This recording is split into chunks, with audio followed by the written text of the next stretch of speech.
Do y'all have your green books? Because if you don't, I can grab an extra one, or you can share in the meantime. Today we're going to learn about an initiative that coordinates training and resources to connect motivated job seekers with employers in our community. Join us as we talk with Schuyler and Valerie Palamountain about the collaboration between PVCC's Self-Sufficiency and Workforce Services programs. Come on.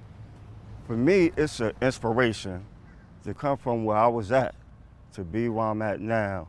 Took a lot of work and determination, and I'm very proud of myself. Very proud of myself. I can't say it no more than that. You'll be surprised to learn that nearly 1 out of every 5 families in Charlottesville and Albemarle does not earn enough money to be self-sufficient, to pay their basic needs of food, shelter, clothing, and utilities, and the cost of going to work, which is generally childcare and transportation. That's 1 out of every 5 families. And the goal of the initiative is to identify those families, get them the training and support they need so they can get a quality job and make themselves self-sufficient and income independent.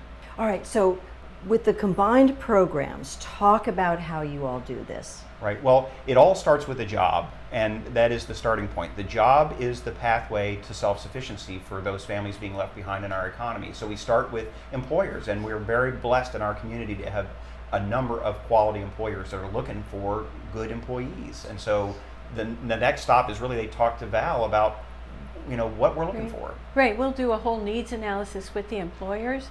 And what we're seeing right now, particularly with the unemployment rate being so low, is that employers cannot find enough qualified workers.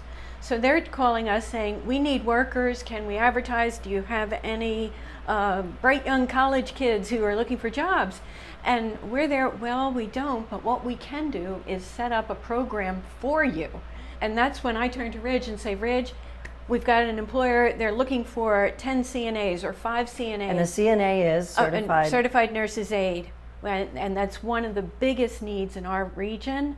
So I'll turn to Ridge and say, Ridge, can you recruit a class of CNAs? And then we pick a date for when we want to start it. And then all this is coordinated with the employer. Hello, Ms. Smith. My name's Joanna. I'm going to be your CNA today. The program has been challenging and exciting, so I'm going to start as a CNA and work my way up to an RN eventually. That's my ideal goal.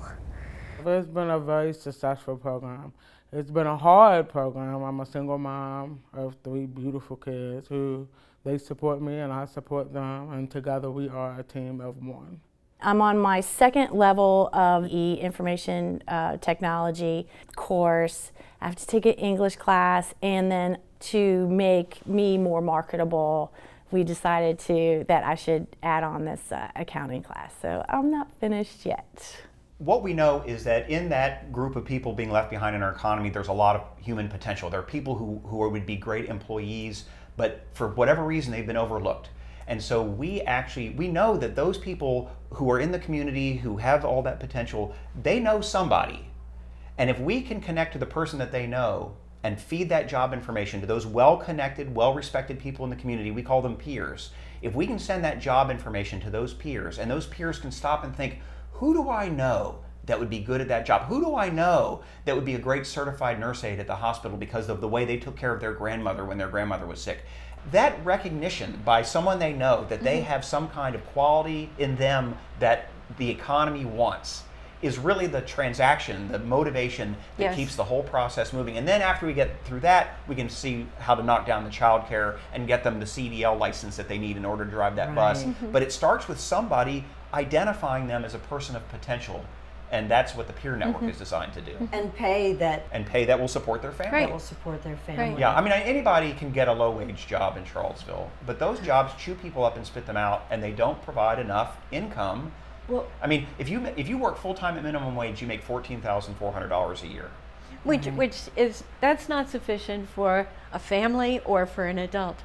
But those are good opportunities for high school kids and for the younger generation or the retirees who need to supplement their income. And instead what's happening is we are not training our young people, our high school kids, how to work because there aren't jobs available, because we have this other group that's trying to make ends meet by patching together 2, 3 So this part-time makes more minimum sense. wage. This just helps. Exactly. It helps the entire economy. Right.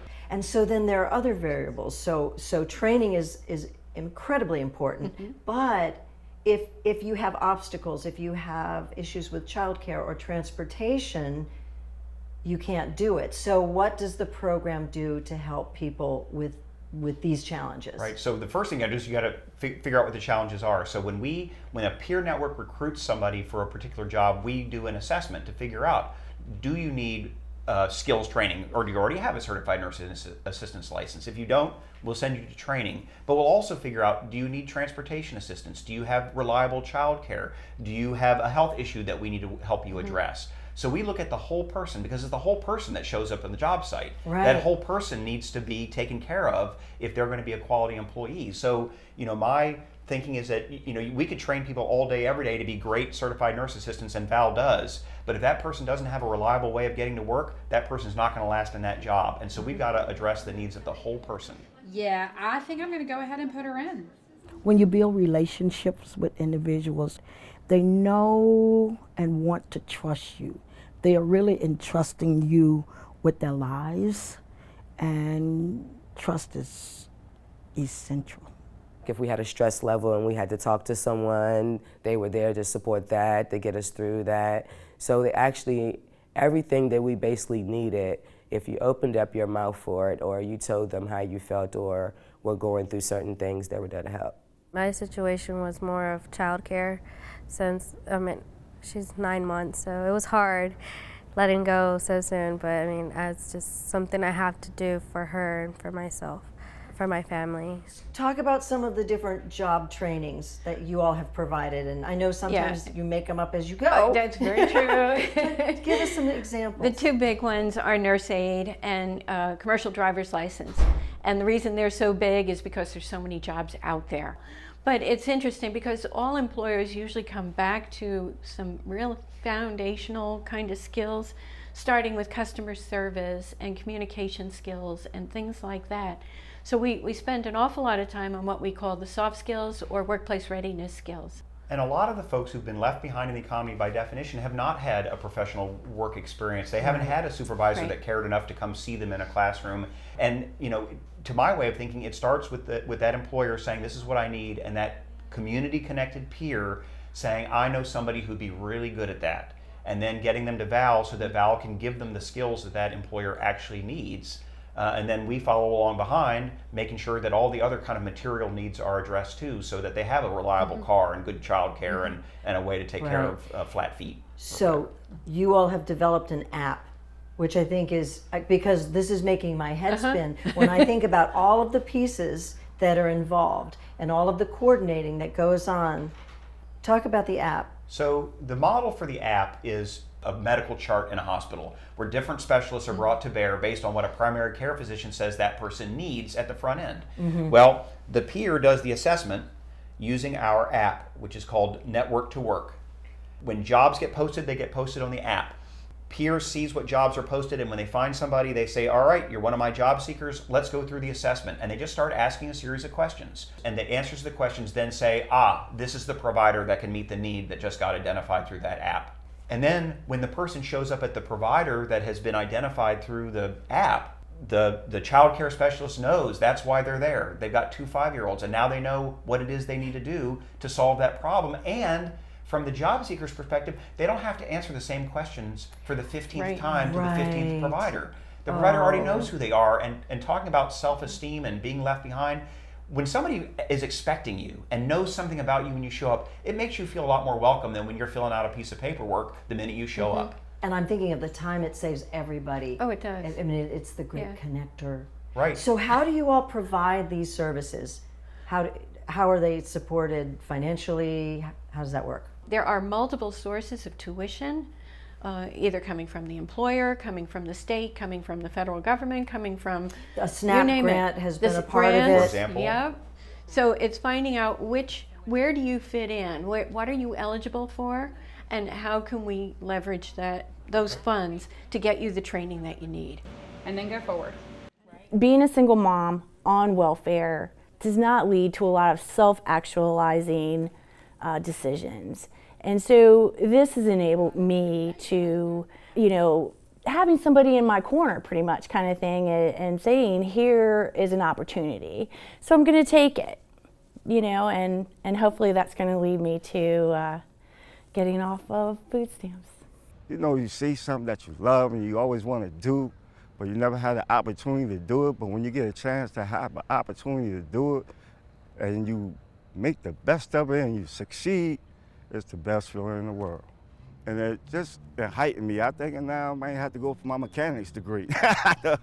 Talk about the success of the program, because you've had some success. We've had lots of successes, yeah. So we started with 10 people in 2014, and then in 2015, when it seemed like it was working, we served 34 people, and then last year we served 91. We're on track in 2017 to serve 150. In 2018, you know, I think we could serve 300. Yeah, cumulatively. So, Yeah. you know, as you've been Cumulatively. building. Yeah, this, It I mean, just that's keeps growing. fantastic. And then of the people who have finished Val's training, because she does such an excellent job, 83% of them have gotten jobs. 64% of those jobs pay the $12.50 or more. So people are earning $25,000 or Right. more. And a particular focus of Isn't that wonderful? 42% are single moms, Yep. who are the most likely to be left behind in our economy. So it's working. We need to scale it up. There are 5,600 families that are being left behind. So let's hear about your goals. What are the goals for the future? Goals for the future is to get closer to that 5,600 number, which is the 17% that are being left behind. It's 5,600 families, just to put a fine point on it. Yeah. But I think we are building the connections and the structure that can reach out and find those folks and let them realize the potential they have as people. It's one-on-one and helping them to get connected to a good job. And they are excited because they have someone to connect with. It's almost like an inside individual that helps them and stir them in the right direction. So I was real nervous about it at first, but I've done excellent. I love it. So today is our final day, but my reward for this program is I get to do something real exciting. It's going to be very rewarding for me. I'm a CNA, a certified nursing assistant, and I've had 2 jobs since I've graduated last year. And the job that I'm on now, I'm actually in a skilled position, and I really enjoy working at the place that I'm at now. I'm not gonna stop, I'm gonna keep going.